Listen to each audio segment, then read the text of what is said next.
Do the things external which fall upon thee distract thee? Give thyself time to learn something new and good, and cease to be whirled round. But then thou must also avoid being carried about the other way. For those too are triflers who have wearied themselves in life by their activity, and yet have no object to which to direct every movement, and in a word, all their thoughts.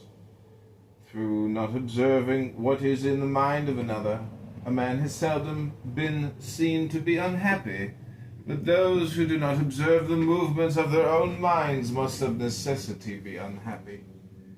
This thou must always bear in mind, what is the nature of the whole, and what is my nature, and how this is related to that, what kind of a part it is of what kind of a whole, and that there is no one who hinders thee from always doing and saying the things which are according to the nature of which thou art a part.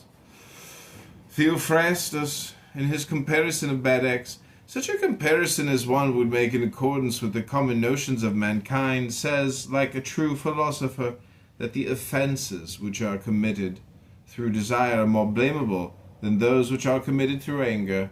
For he who is excited by anger seems to turn away from reason with a certain pain and unconscious contraction, but he who offends through desire, being overpowered by pleasure, seems to be in a manner more intemperate and more womanish in his offences.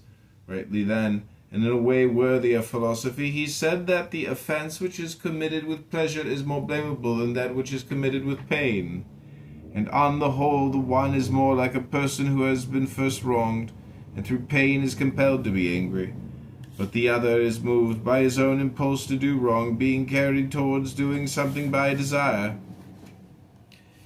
Since it is possible that thou mayest depart from life this very moment, regulate every act and thought accordingly. But to go away from among men, if there are gods, is not a thing to be afraid of, for the gods will not involve thee in evil. But if indeed they do not exist, or if they have no concern about human affairs,